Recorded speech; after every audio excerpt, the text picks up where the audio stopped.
Welcome to the Green Pill Podcast. Here we'll be basically casually talking to each other, the three of us, and we'll try to have some stimulating conversation. Wow, what an exciting intro, Scott. I Shut applaud up. Very you. great. Very grand. Would you like to explain our key points to the audience, Mr. Scotterino? Okay. Sir. Well, so our main focuses are like philosophy, politics, and like random garbage that's just interesting. Random garbage that is interesting. That's our main one, I believe. Yes. I believe so too. Let's go Wow. all introduce each What a- other. Okay. I mean, there's am not much to introduce. Paul. We're pretty much nobodies. Yeah. We can go by So- names so that when we address each other, people know who Yes, we are. I'm Scott, I am Paul. And I'm Jack. and we'll be hosting the Green Pill Podcast. Cool. Um, what is the first topic? It's where the world capital would be if there was one. Ooh, this is one I feel strongly about. I don't like this topic. You don't like this topic? No. Well, you can sit out while we do I that. think we've spent too I'm- much time talking about it already. We did briefly discuss this before the podcast. I Briefly. will.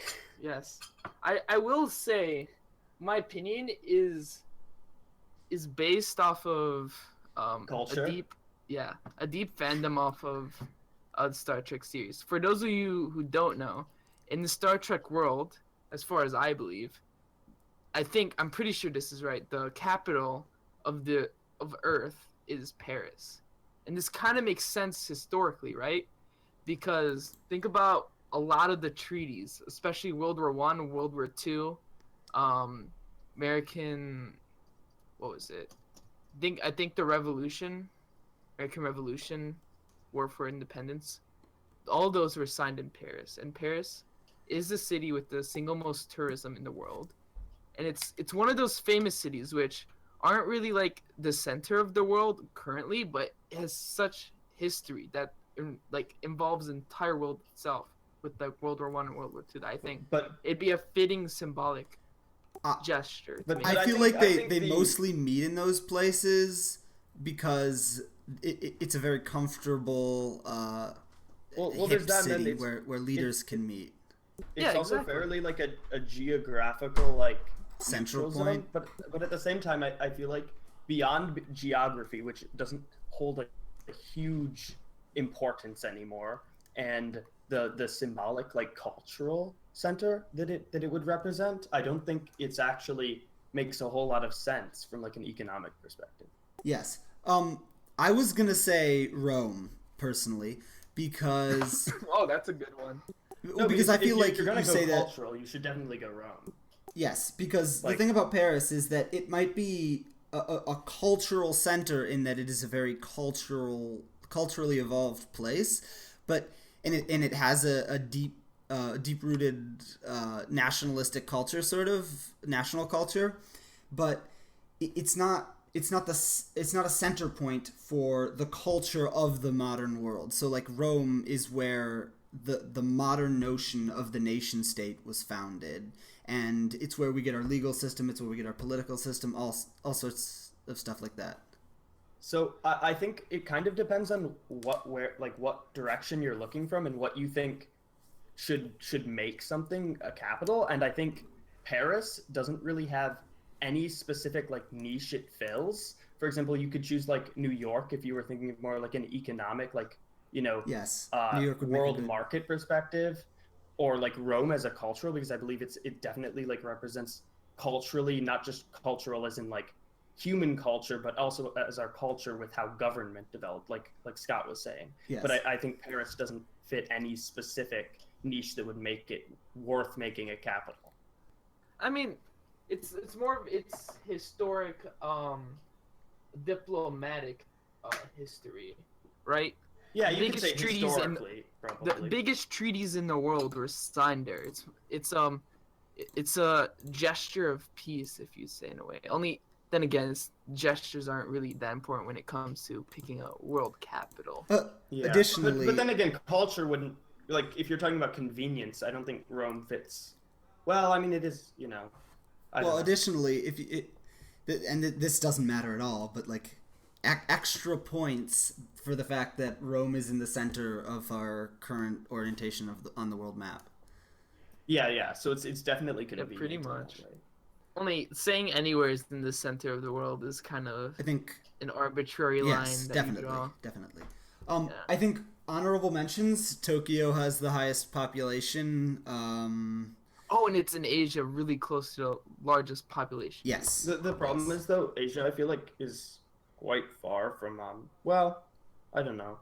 It's the It's- Pacific Ocean, and then it's I feel like if anything, Europe would be probably the best choice if it for the continent it would be on, just because it's not- Ethnocentrism. yeah. Well, if you're thinking about the Eurocentricist, white the- supremacist. Don't if say you're that. thinking about the Pacific as being a the Pacific's kind of almost the edge of the world, because you're not going to want to go across the Pacific generally. Yeah, it's a piss off. Yes. It's a piss It's like off. it's So like it's like a 24. It's not 24-hour flight. It's a really long Well, flight. the center of the land mass world is Europe. Well, if we're going for center, wouldn't it be the area between Yeah, Europe but we're and not Asia. gonna- China and Europe? Yeah, Would but be you're like not going to put this. What big Kyrgyzstan or cities are whatever. there? Yeah, Are we that's going true. For like, It's like Kazakhstan and what? Yeah, Kazakhstan, But- so countries like that. Yeah. And do we want the world capital to be in the Middle East? Like, I'm not. That's not Yes. a hit on the Middle East. It's just it's not currently the most stable place. So Could be someday. Why don't we make the world capital on the moon? that's Ah, stupid. That would be That's dope. terrible. That's a How- terrible idea. It's. I thought we were using convenience as one of the points to choose a location. Well, it's definitely a neutral place. It is. Yeah. It's definitely Fly up there, neutral, but you're- It's no one yeah, no- owns it. nobody can accuse your pick maritime of that. law applies. No. I think to wrap up this topic, we should. I should say that we do all agree that a world capital would be a terrible idea. That this is kind of what we talked Yeah. about Yeah, briefly I don't- before. This may be a weird thing to talk about first, since it may skew like our actual beliefs. None of us believe in globalism. I think. But gross. hey, Yes. Well, wait. That's kind of a. you got to be a little bit more nuanced than that. But we're not going to talk Yeah, about this right then, now. I know. So Globalism world country. kind of like yeah, Yeah, single it's world really country big. does not sound fun. Single world country equals bad. well, but at the same time, you have to think about the like what if a single world country was governed by something as weak as like the UN, then we're kind of almost living in a single world Yeah, country. yeah. currently. The UN If you would is sort of consider like a that. government in and of itself. Calling it a country doesn't really change what it is. Actually, Yeah, I'm but- pretty sure the UN, if you look at like the definition of a confederation, the UN almost counts as a confederation. Thing is, though, UN has I don't think the UN has any actual jurisdiction over It has it. judicial They can't power. enforce It has anything. judicial power, and it is a military. it does have It a is military. Sweden's military. It has Sweden's military. the Okay. peacekeeping force going- is entirely it's going Swedish. to stop. If a world power wants to do something, the UN's not gonna. Yes. I mean, unless Yes, it's like this is complete true. genocide of the world and calls everyone in. If it wants to do something that the UN doesn't really like, Yes. the UN really can't do anything about it. It's an alliance. It is. I would. It is an alliance. More. Um, No, it's not an alliance. It's just a negotiating stage between nations. Yes. Only then again, that is kind of a confederacy. Yeah. Okay, speaking of government, another topic we have on the list is Latin as a government language. That's Ooh, gross. this That's one- terrible. What you mean as No, you mean no. as a Let me. as like for As like in, treaties right? and negotiation? No, all official the government documents written in But that's Latin, a- and I'll explain to you why. No, it's a waste of time. It is not a waste of time. It's actually very you important. might as well pick Esperanto, except for like the cultural. No. It's- Here's no. Let me explain my point. Over time, this is a fact. As people use language changes, and as like we go into the future, the words that were used in our official documents, like the Constitution, the grammar, the meaning of those words have changed since then. From now, because it's a fact. Language changes as people uses it. But the thing about Latin is it's a dead language. No one uses it anymore, so it doesn't evolve. It doesn't evolve with culture. Words don't change No, meaning. if we based on how we started use them. started using it though, people would need to learn it. People learn it, but people never use it in casual conversation. Yeah, but think people about already it. Think about it. Currently, very few people know Latin, which is one of the reasons why people don't use it. Think about it. If everyone who was like a political science major was walking around learning Latin, you think they're not going to use it at all? Yes, I do think they're not going to use it at all. In casual conversation, why No, would no, you no, use but Paul, Latin this when is- you can use the language Because you were you're growing using up it on. on every official document. And if anyone Yeah. wants to read that, they have to know Latin. So they will learn Latin. So people will start to use Latin more and more. And then it will change. And you have also, to keep in are mind, you Paul, saying that the documents, the are fact used that they're themselves. writing in Latin, like science and religion use Latin, and they don't change the language because all they're using it for is little terms. Like in science, for categorizing animals and Anything, whatnot. yeah. But the thing about documents is if you're writing out these long government documents that are pages long, that itself is going to change the language. Are you trying to tell us that is not Well, used? they don't only have to exist in Latin, right? We write them in Latin. We have an English translation that's exactly like that. But the thing is, the English translation isn't official. It's only so that everyone else can use it. Yeah, but the thing is, you're still, regardless of if everyone's okay. So there is the chance that people would use it more because they're all learning it. But even that aside, you can't say that writing documents isn't using the language to the point where it might change over time. Because think about the magnitude of documents that are written every year. That's a lot of use. Yeah, I know, but languages don't change by by a lot of writing. Languages change as culture changes. Right? Languages are part of a nation's culture. No, they affect the way but people think. I'd imagine language. The changing of languages a little bit relies on like meme culture to It's- in it It relies on quotations. people coming up with new But this is the thing, things. and that's true. That wouldn't happen in documents, so it would be to a much lesser extent. But it would still happen. Like you're using the definitely language, you're would happen. interpreting the language. So as you interpret it, and as it kind of lives through those documents. And no, but additionally, you're assuming that everything in Latin is already in a state that it is well defined, and to some extent it is. But think about it: translations are never perfect. Like we can't just go to Latin and still have things mean the exact same thing, and that's what you're trying to solve by introducing Latin as a government language. So what would we really be fixing? An interesting point on this is that you can't write everything in English in Latin because the Romans lived in 0 AD. And But at the same time, like technological terms are mostly going to be nouns and not something that's vague. Yes. Yeah, it's not If you're talking about a computer, no one's going to be like, "Oh, that's not a computer," which is something you might have with like a verb being misinterpreted. Yes. If it's a concrete noun, like being an object that was technologically related, so it's a physical object, not like a government or a union. Yes. It has a much lower chance of being misinterpreted. So, both of you guys think of it as a bad idea to write our official documents as Latin. It's not a bad idea. It's just it might not totally fix the problems It might that not you fix want the it to problem fix. I think Trying to the fix problems outweigh the benefits because the problems would mostly undermine the benefits. What are the problems? Just the fact that it would make things difficult, and Well, it would. yeah, everybody It has to would learn work Latin. against Very its annoying. own purpose. Yes. Moral obligations of authors and like art creators, sort of. What do you mean by this? I don't think they have any moral. I mean, the thing is, okay, so you could say like, let's say, what's a good example? No, I'm confused by the question. More obligation to what? So authorial moral obligation is about like, does the author, because the author obviously influences the community, and I was thinking about this earlier. If you think about it, writing is almost like a form of inception, like from the movie Inception. Of influence. It's like, because you can based on connotations and stuff like that, you can subjectively influence the way people think about things. Also, if you think about it, that writing is the inserting of memories into someone, and since memories are basically what make up our personality, you are effectively inserting fake events that will influence someone's personality. Yeah. Well, to an if you extent, think about it, literally everything is inserting memories into a person.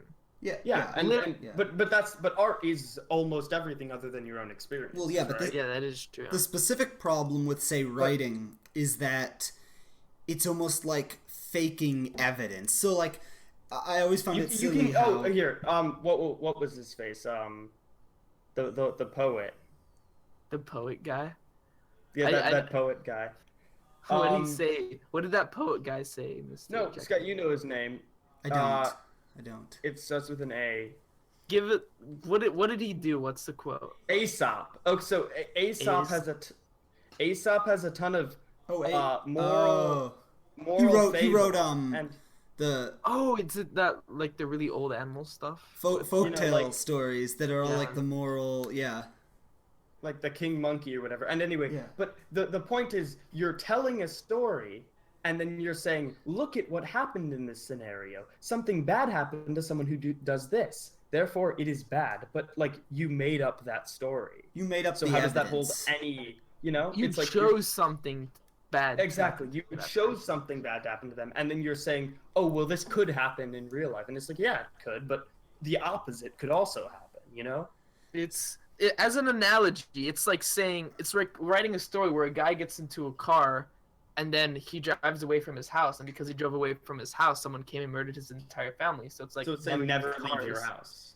Or yeah, I was, either. I was either going of even those. farther. Yeah, never Yeah. use your car. But the thing is, it's like being human though. You can't help but be affected by that, even if you're consciously aware. Yes. So that's kind of a problem. But what I was kind of going to say in the beginning about the issue is it's efficient to morally obligate them. Like, you could say, oh, you're not allowed to write about this or this or this because it makes our society worse if you do.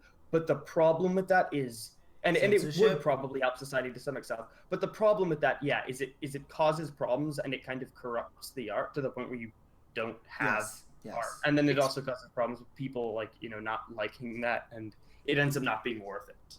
Okay, I was gonna say explaining your problems. I don't think you hit the biggest problem with that, which is defining what is good for our society. Which Yes, that's No, also but the true. government, agrees on. the government will always do that. I mean, you could say, defining what actually is good, but I'm saying the government knows what's good or what they believe is good. They Now, know what's good. well, they know what they believe is good Yes, for they sure. do that. You know what you believe with absolute certainty. Yes. That is true. It is true.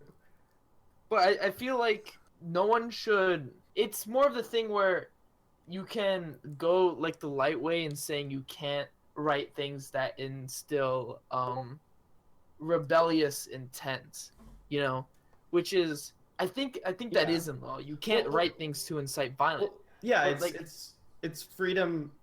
Yeah. Freedom of speech just only goes personal so far. responsibility. Like the individual has responsibility over their actions, even if they were influenced. You're by allowed art. to write whatever you want, but you can get in trouble for that because what you write has consequences. It's what's the difference between punching you and telling someone to punch you? There is a difference, but because that person played a role, but other than that person's role, you are still partly responsible to an extent. The thing is, though, like how far are we gonna go? Are we gonna say that if the guy over time, over weeks, even years, he instilled slowly into that man hatred of the other man to the point where he wants to punch him? Are we gonna punish that? No, we can't because we there's no way we can track that. But in an ideal world, we would, because it is more his fault than the man's. It's the problem of At this point, fault. there is no fault. Exactly. Well, there is no fault anyway. Well, no. But You're getting it that's a topic for wrong. another day. There There's no most responsibility. definitely is fault because we live in a cause and effect world. There is not responsibility. The difference. You see the difference? Would you like to explain that to our Well, audience? so everyone causes, like, if I tell this guy to kill someone else, and then he does it, we're both responsible, because without me telling him, you're he both would not at have, fault. we're both at fault. Well, now we're kind of making up our own definitions. Okay. To fit that. Well, anyway, okay. So according to how we're going to talk about it, we're both at fault because without me, he would not have killed the man, and without him killing the man, he would not have killed the man. So we are both at fault. However, neither of us can be responsible because there's no universal way of objectively defining who played the role that caused it, because we both wait. Are you saying that we're not going to prosecute the man who just murdered the other man? No, we will, but because we have to, because if we don't, I see. Not because it's idealistically truthful and like righteous, Yeah, this is why I think we shouldn't call our law enforcement or like our courts and stuff the justice system. Yes, because justice is garbage. Yes, we should call it the prevention. So if a man committed a horrible crime, but you somehow, and this is obviously not a realistic situation, and you knew for a fact that he would not commit that crime again, and that no one would be convinced to commit a crime after seeing him and seeing him not be punished, would you still punish him? And if you do, it's a waste because it's inefficient. Because now you're just punishing someone because someone else wants him punished as revenge. But people don't have the right to say, I want someone punished because it'll make me feel good. One of the Crash Course Philosophy videos, I will link that in the description, or the show notes. You better remember where you're listening to this. That's talks about you better not forget. Yes. the four different reasons for justice, or for there's like and one of them, the only one that matters is that one of them is retributive justice, and that it's not for any reason except they deserve to be punished. It's revenge. It's a waste. That is a reason, because you're doing it to make the people feel happy, right? And that's a physical effect that we can objectively observe. Yes. But the thing about it is, it's do they really have a right to say this will make me feel better? And because I have had problems in the past because he did something, and because I am in a bad scenario, do I deserve to hurt someone, to take their life, to have their life taken in order to make myself feel good? Yeah. And I believe they do. The next one ties in a bit. The next one on the list, the death penalty. This one is political, obviously. Here's my opinion on it. It's very vague because I don't really think much of the death penalty. I think it's bad, but I think if we're gonna go with the alternative of death penalty or locking up for life, I'd rather go for a death penalty. Because locking them for life is just such a tax on the state. It's cruel. It's not only it's a tax on the state, but it's so cruel. No. This is garbage. Punishing them for the rest of their life. No. I would rather first have of life all, in prison, but that's my prison. Ooh. No. Do not take this out of context. Prison isn't that bad. Now, what I mean by that, you're not locked in a box. Hashtag not all prisons. Some prisons are pretty bad. Of course. There's terrible prisons, and there are terrible people that do terrible things in prison to other prisoners. Now, wait, but I'd kind of like to. I get what you're saying, but I'd kind of like to take a different perspective and say, yes, it is really bad for both the person and the state to leave them alive. But I think what's more important here is the death penalty is bad, not because killing people is too cruel. Like you guys kind of took the same punishment, not because the death penalty is too cruel of a punishment, but because you got to think about how many people are killed accidentally. Yeah, or what do you mean? People that are innocent and that aren't proven innocent until after they've been. No, that's what I mean by accidentally. People who are killed but shouldn't have. But then you also have to think about it. Texas is notorious for this. If you believe that life in prison is worse, then maybe it's a mercy to kill these people because, well, I mean, they wouldn't get out. but you don't know, and they could still get out if they're in prison. But you don't know. It could be 50 years. I would like to quote Tyrion on this from Game of Thrones: that death is so finite, whereas life is full of possibilities. Okay, we're going on the cruelest part, but we got to remember, we don't do justice. We don't prosecute people and send them to jail because they necessarily deserve it, but as a deterrent. So if we're talking about it as being a deterrent, I still feel like does the death penalty work? Yes, but oh yes, it does. I feel like in the society, is it effective though? Oh, I'm getting a phone call. So when talking about it as a deterrent, we could say we could then say, if death is the ultimate deterrent, let's put death as all the penalties for every single crime. Yeah, but that's just not efficient. I'm not saying that wouldn't work. I'm saying it's not efficient. Well, also, like, I don't want to... I don't think we can have death for everything. I don't want to be... And I don't want to be the guy that says, like, oh, it's too cruel, human rights, but, like, human rights... Yeah, that is definitely true. Who would support a system like that? Yes, like, regardless of if it's it's because you can say you can have the best system in the world, but then is it really the best if people hate it? Yes. And get rid of it because it doesn't make it that long. So well, no. On what I said earlier, though, that prisons aren't actually that bad.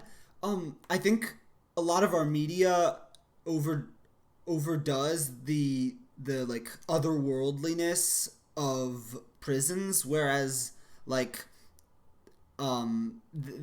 generally the people in prisons live relatively normal lives to the extent that they can within a box, I think that's like a possibility, but I think we really don't have the knowledge to like make a decision, make a judgment on it. Well, I will cite another podcast. I also put this in the description, called Ear Hustle, that I've been listening to, and it is a podcast done by prisoners who are in prison right now. Prisoners in prison right now. So what do they say? Do they say what you're saying? This is where I'm getting this.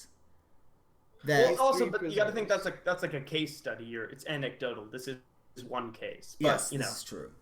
I guess it's more evidence than nothing. It is known. So I will link that in the description or show notes or whatever. Yes.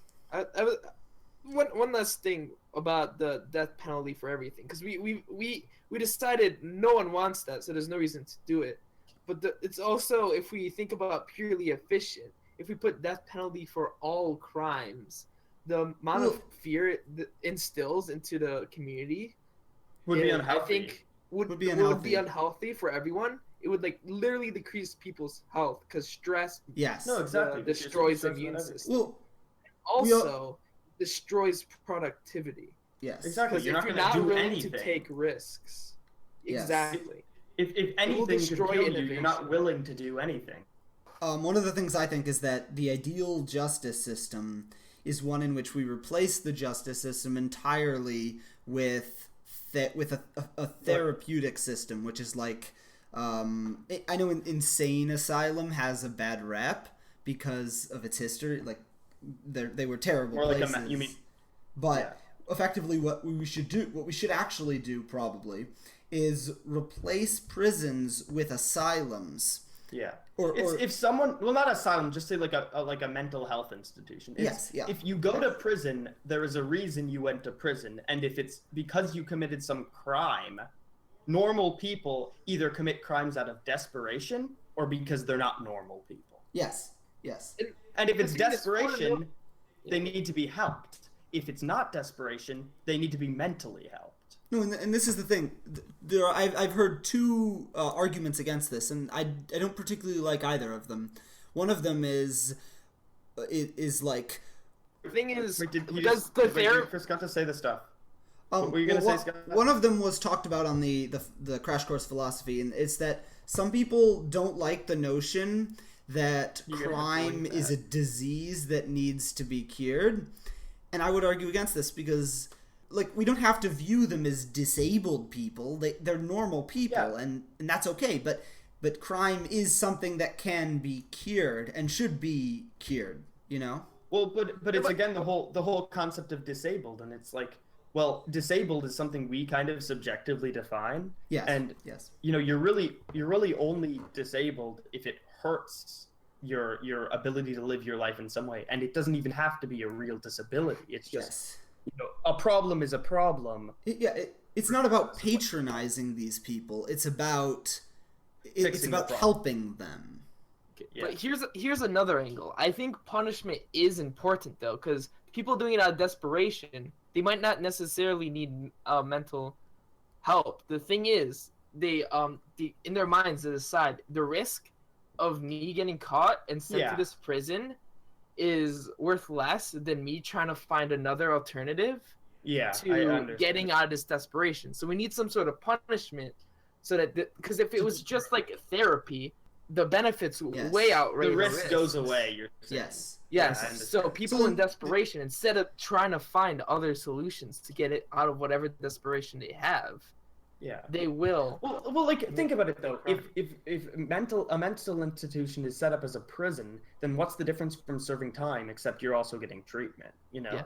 I completely agree with that. I'm just saying I don't think it should be like, oh, you committed a crime, okay, so you basically live in the house, and then twice a week you go to a therapist. It's just mental help to all those in prison. It's an institution where people go to be treated, not. However, we're also, and it would also take away some of them, but that we don't want to really take away the negative connotation. Yes.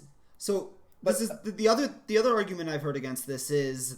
Well, first, let me say that the one final problem with that though is that would cost a lot of money. Yeah, definitely. Can't be done. But just had to say that.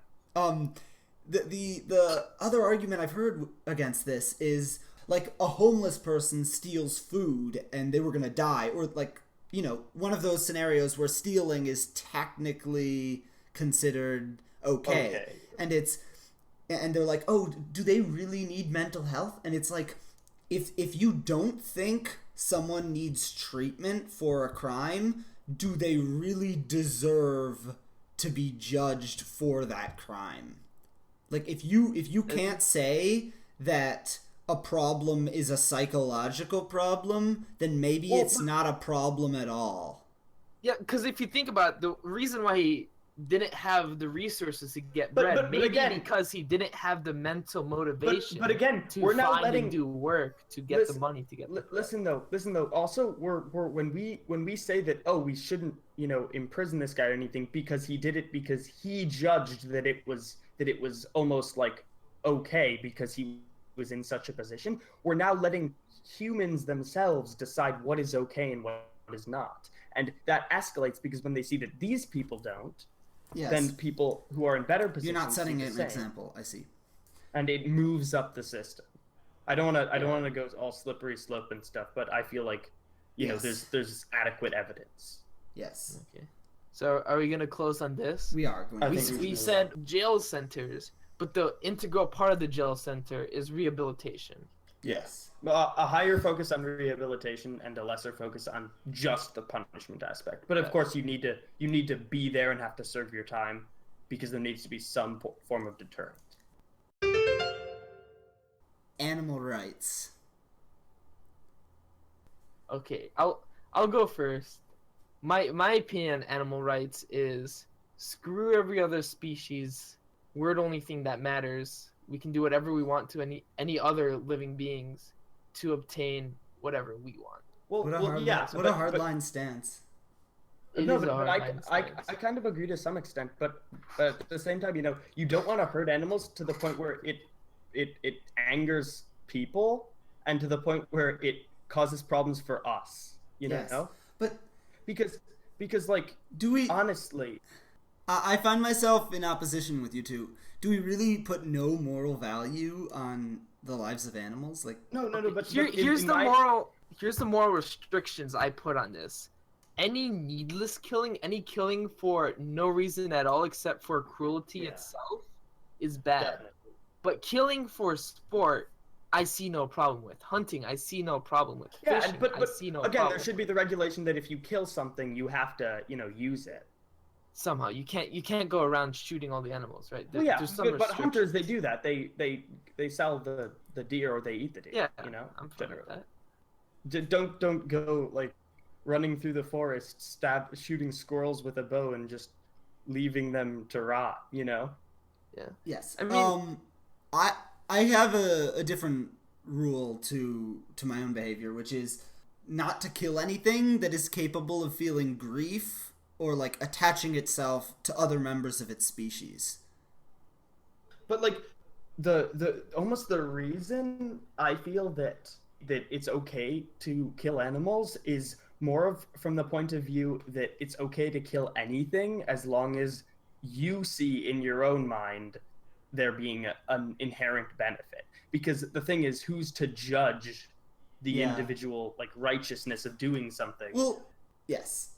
So I think we should go right into another topic on the list, which is a more Just say the topic. hard to accept for most people. Morality as an arrogance. ooh, Like what we talked about, religion and morality, and how that applies to people who aren't religious but have morals. I'm not quite sure. I'm just going to explain it. So morality is almost the ultimate human arrogance. In arrogance as in humans being arrogant in their own species. And this is why. Because if you think about it, for hundreds of millions of years, cruelty and death and killing has been the norm. That's just how survival works. Survival of the fittest, right?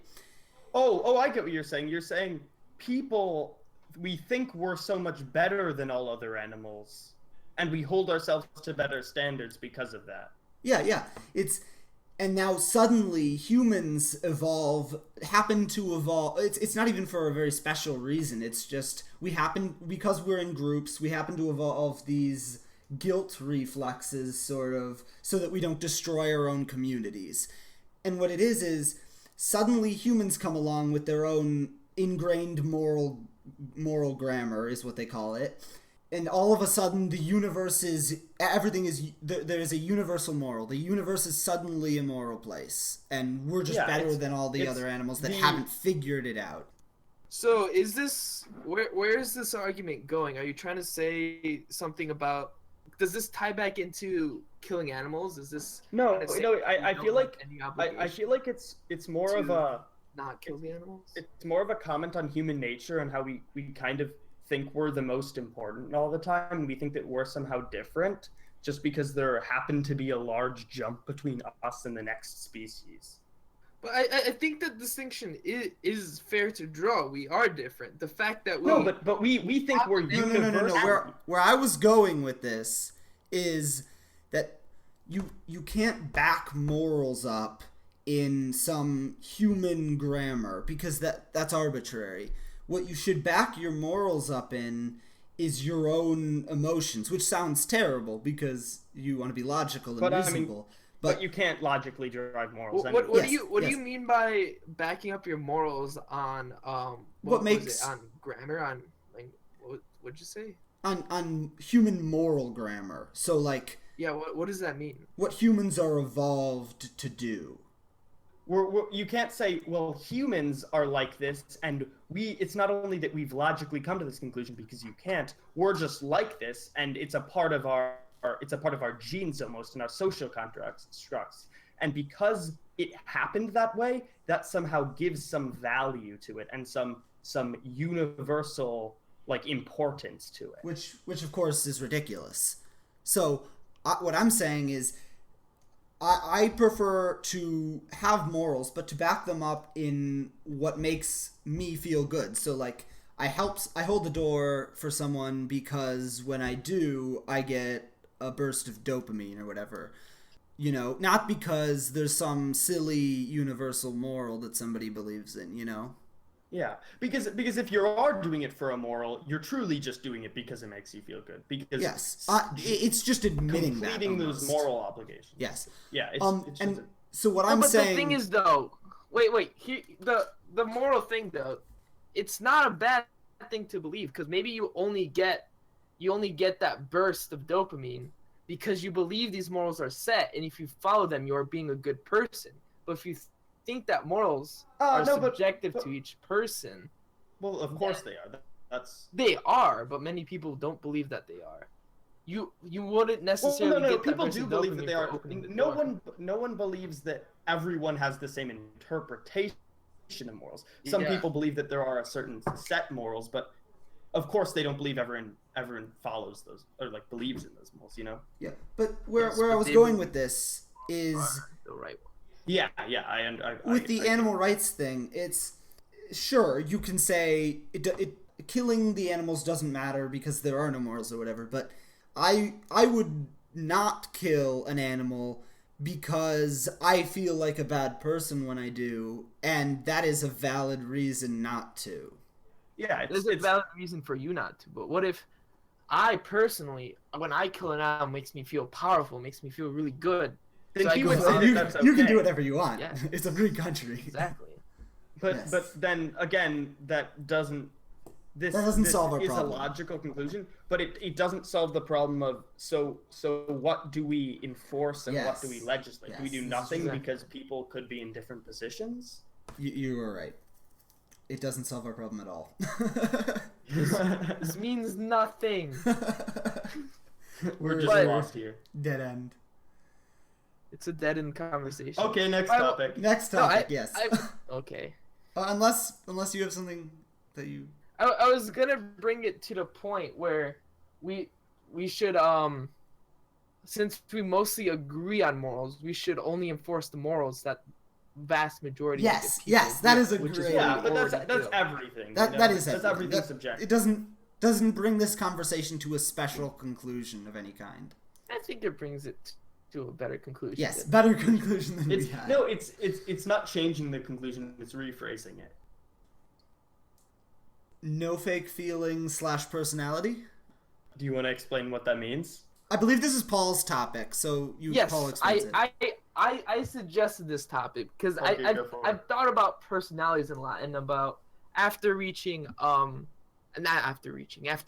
Catcher in the Rye, where what was his name? Phony. Everyone's phony. Yeah. Yeah, everyone's phony because Holden. yes, Holden calls everyone phony. I'm like, what does it mean to be phony? Because the thing is, I believe that personality is every single way you choose to act in front of people. There's no such thing as if you act in front of someone in a different way than you usually do. You're using a fake personality. Well, wait, no, but This now is we can also semantic. draw the connection. Is a personality what someone does and that's it, or what someone does and why? Well, either way, what I Because- said stands, does it not? Because the thing about it is you could do something in front of certain people and do something a different thing in some of other people, and if personality is just what you do, there's still a distinction between those two, and you can still say, he can hate people because they're acting a certain way in front of different groups of people, because it's although he's saying he hates it because they're acting like for those people, because that's the reason, regardless of the reason, what he's really hating is the inconsistency, and that stands regardless of why they do what they do. Yes, but I feel the inconsistency is not a bad thing to No, it's be not. mad but about. but- It's not appealing to the people you're talking about, changing the way you talk to each different individuals. is not bad. I think is And not and I don't the think way you choose. But that feels to irrelevant change. to your interpretation of the book. No. But here's the personality thing. The way you choose to interact with different people is your personality. Okay, but again, I still feel like I agree with you, but I still feel that that's an opinion. I feel that he has a right to dislike people if they have inconsistency. That is a specific trait he can say I don't like. Yes. I This, don't agree. He has the right to think about This that, but I is think very- that's a very stupid reason to dislike people. Yes. Well, no, but that they're but acting in their own interest. I wouldn't say it's stupid. I think it's against, like, again, what I believe in. But it is. It's fine. To say that It's okay as a care more value. about fitting in. Yeah, if you have the value that you don't like people who put in effort to try to fit in, then, I mean, that's a viewpoint to look at the world, and that's fine. Yeah, look, logic can say nothing on values. Do you think it's a healthy way to look at the world, though? No, a it's way not. that It's people not. should look at the world. It definitely isn't, because It then you're is- hating isn't. everyone. It basically, and this is why I don't look at the world that way, because you're either getting yourself into problems because you always act the same, or you're constantly mad at other people, like Holden is, for not acting the same way. It's like you can't tell people how to act, and you can't hate everyone for not acting consistent. It would feel odd to explain Catcher in the Rye and Holden to the listeners because it's such a classic book, but as a short recap on the topic we're talking about, Holden, the character in Catcher in the Rye, constantly refers to others in his mind as phony, and he dislikes them for this. He says they act fake and they like portray themselves differently to other people, and so that's what Paul is talking about. He doesn't like the people who change the way they act based on who they're around in order to don't act genuine in order to make people like them. Yes. Exactly. They believe they're not. He believes that people are not showing who they actually are to other people in order to please them, and he thinks that is stupid. Yes. Yeah, he just thinks he doesn't like suck-ups. Now, this is the. I'm going to take a devil's advocate position against you guys. The philosopher Kant, he believed that it was always wrong to lie, no matter what. Because when you lie, you deprive that person of their autonomy, because if you tell the truth, they have a choice of how to react to that truth. Whereas if you tell a lie, you are making them act the way you want them to act.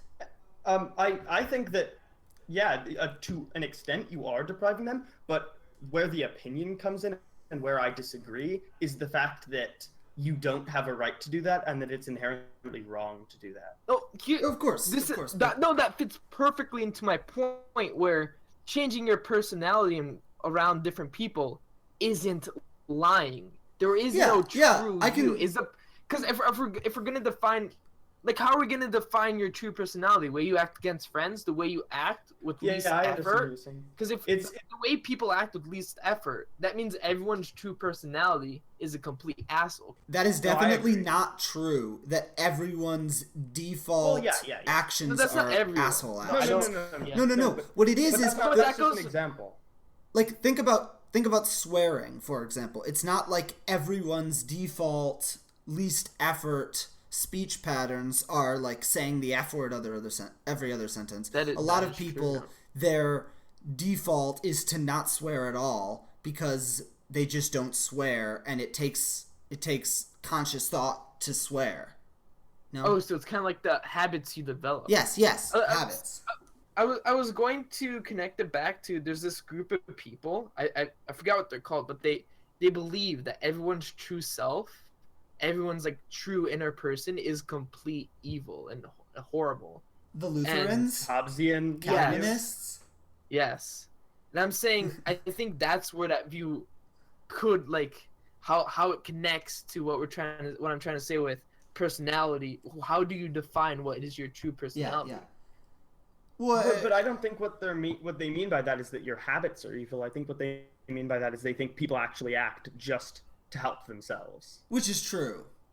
But I think that's a different thing. That is a different thing. We're going to talk about that later. No such thing as altruism. Anyway, I think we have time for one more topic. Yeah, I don't think I have anything. Did we ever talk about fake happiness? Was that? Oh, we didn't. We didn't talk about fake happiness. Part of that? Yes, that is, and that's a good one. So can I talk about this one? Yeah, you can talk about this one. This is yours. So basically the whole.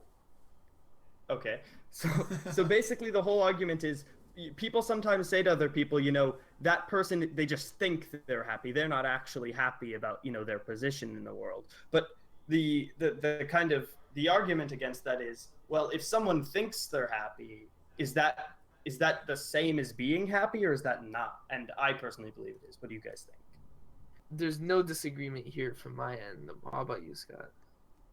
Well, okay, so there's no disagreement, but if you believe that you're happy now, then you are happy now. But if you believe that but you can be wrong about what will make you happy in the future. That is definitely true. But Yes. Here's the reason. I But that might have think been I brought up this topic to put it on the list. The reason why I did that is because at a graduation ceremony, the person who was given the speech said one thing that really unsettled me, which was, you can do like a bunch of things to give you like fake or temporary happiness, but the only thing that will give you true happiness is contributing to your community and making the world a better place for everyone else. And let me finish my point. And the thing was, at that point, are you defining true happiness as the thing I think here is, they're defining true happiness as the happiness that they approve of, like, Yes. the way you gain happiness. It's a very Puritan definition of happiness. Yes. If you get happiness in ways that they don't like, that's not true happiness. Well, wait.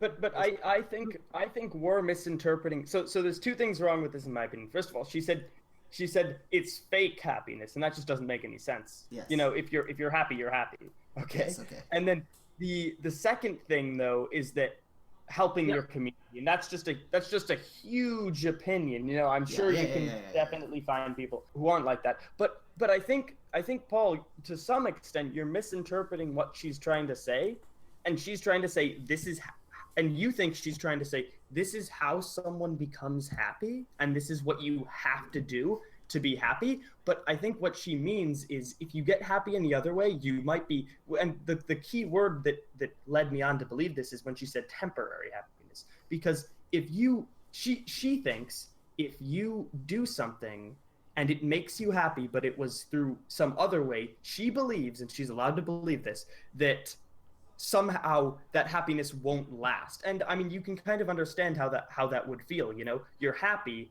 but it's not happy about your position in life or anything permanent. It's like, oh, I feel good about that, and then later you won't. And I think that actually kind of makes sense. I mean, I don't agree with the fact that helping the community is the only way to achieve happiness, but I mean, again. But isn't that literally everything? Literally everything that you do will not make you happy forever. Yes. That's impossible. But I think she's saying it's longer lasting. I think she believes Actually, I would like to straight up disagree with no fake happiness, because it's all fake happiness. Because the hedonic treadmill. The hedonic treadmill. Okay, I will define the hedonic treadmill then. So the hedonic treadmill. We're going to define it first. Okay, define. The hedonic treadmill is the philosophical notion that you can't better yourself in life or lose out in life, because all of your happiness is relative. Anything you gain will just make you less happy about other things, and everything you lose will make you more happy about other things. So I kind of believe that there's a certain truth to this. Like, you know, some kid in Africa is going to be happy just coming home every day and, you know, having food and stuff. But some, you know, kid living in, like, you know, the US or like some first world country in Europe is going to be like, if they fail a test, you know, that's the end of the world for them. Yes. So it's kind of, you have a specific amount of like worry, and you delegate that to things in your life. Yes. No. And if you have nothing really bad to worry about, the biggest thing for you is to worry about like tests and grades, but how much you worry is more determined by your like state of mind and your personality. Yeah. The central point of this is like, crying is crying no matter why you're doing it. What do you mean by that? Like a toddler who throws a temper tantrum, that is legitimately making them ferocious. whereas you might get the same result for murdering someone's family member, to be blunt. Oh, yeah, it's because they care about it Yes. just as much, because in their mind it's a huge deal. Yeah, them breaking their toy is like the end of the world for them. And that isn't fake. That isn't fake pain. That's real pain. There's no such thing as now, it almost ties in perfectly with your argument, actually. It's not really against it. There is no fake suffering. It's all just suffering, right? Yeah. Yes. And it's just it's how you perceive things, not how they are. Yeah, because you can say, oh, that person is being spoiled. He's like crying every day because, I don't know, you didn't get that toy, and he's like, it's just tearing at him. But the thing is, you can say, oh, like, he doesn't deserve our sympathy. He's just overreacting. Or he's to him. Yes. Oh, this is the worst. To him. Yeah.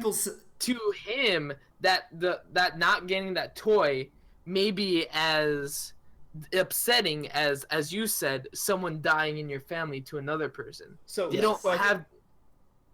I think the conclusion we can reach based on this is that the logical thing to do would be to offer them sympathy, because they're in the position that that's a huge deal to them. However, still being spoiled is a bad thing, and you should try to not end up like that, because then little things affect you so much. Yeah, no, but the worst thing is when people are like, oh, they're spoiled, like, what a terrible person, and it's like, they're the ones that suffer the most from being spoiled. I see, yeah. I have another viewpoint kind of to take the argument. It's although I kind of believe to some extent that the hedonic treadmill is a real concept, and that changing how happy you are doesn't make you happy, or changing your position in life, because it's all relative and stuff. Yes. But at the same time, I feel like your velocity matters, how fast you move. So if you it's not that we feel where we are in life, it's that we feel our motion in life. If we are, getting promoted and stuff, we feel that. And then the problem is when we stop, we're used to forward motion. So now if we're in the same place, even though that's not a bad place and that's a better place than where we were, we'll be less happy because we have recently felt upward motion, and now that motion's gone. Yes. I only think that applies if you're feeling upward motion consistently, and then it stops. Yeah. If you do one set of upward motion, you get one promotion. Then after that, you don't get a promotion the next day. You won't feel upset also, about it. Because you're not conditioned to it yet. Yes. You're gonna get used. You're also gonna get the hedonic treadmill also applies to the velocity, so you're gonna get used to having an upward momentum. So we need x to the power of x. We need acceleration, and then you get used to that. So we need jerk. We need infinite acceleration. The thing is, would you get but an infinitely increasing acceleration? Yes. So would you get? The thing is, though, would you get used to an No. exponential state? An infinitely increasing acceleration would just be an infinite jerk, which we need more than that. No. But it depends. Well, what does that even mean? Jerk is acceleration of acceleration. I know what jerk means, but what does it mean as we apply it to real life? An infinite, not infinite, but like increasing amount of jerk of happiness. Well, it's just a different curve, It's just a much higher curve. Mathematics. It doesn't look different. It looks like, very a higher power. Do you think there's a limit to how the amount of the speed of let's say promotion to how happy it will make you? Oh yeah, no. I feel like it's almost minimizes the effect if it moves up a lot really fast. Yes. Because you can only feel so much dopamine. Yes. That's another thing I was going to say, that you can only feel so much suffering at one moment, and so like getting your arm cut off and getting both arms cut off, you're not going to particularly feel the difference. You know what I mean? Obviously it hurts you throughout life, but yeah, in the moment, you're going to be suffering so much. It increases the chance of dying. But yes. It's almost I- better to do it all at once. I think it's almost Boolean. You're either moving forward Well, no. or I would- you're No, it's not. definitely It's not right? Boolean. So if any moving forward No. to a I certain would- I would extent will disagree. make you happy. You No. disagree? Well, it would make you happy, but well, The no, same it wouldn't amount. necessarily. 'Cause For- let's say you're used to. For any listeners that are not aware of what Boolean means, it is true or false. So It's a binary. binary There's value. no. It's the best word ever. It is the best word. It is my favorite word, save for ambiguity. I have a different favorite word, but I do not know it right now. I will think of it later. Okay. I think this is a good your favorite point. word. This is a good point to leave off. Maybe we leave them with some kind of fun word, except maybe just Boolean. Some fun word. Boolean. Boolean Boolean's, might have done it. Boolean is the word of the day. Yes, Boolean is the word of the day. The Not a state thing. of true or It's not gonna be a false. thing. We're not gonna do a word That of is the day. definitely going to be. We're a not gonna- thing. Okay. Word We'll of see. the day, guys. So this has been the Green Pill podcast. We're hoping to do a lot more of these. If all You- goes well. we hope. If all goes well. We will respond to certain feedback. Feedback could be posted in the comments of the YouTube video or emailed to us at greenpillpodcast@gmail.com. No spaces, all lowercase. If you've made it this far, If you've made it we this will far. yeah, we will definitely respond. At this point, we'll definitely respond to almost anything. Don't promise As long that. as it's reasonable. Don't I, won't promise I that. said almost. Okay. And right keep now. in mind, we don't know it's bad unless you tell us it's bad. This is true. Very good. Very So- good statement. Tell us why we're garbage. Okay. And that's it. See you next See you time. later. See you next time.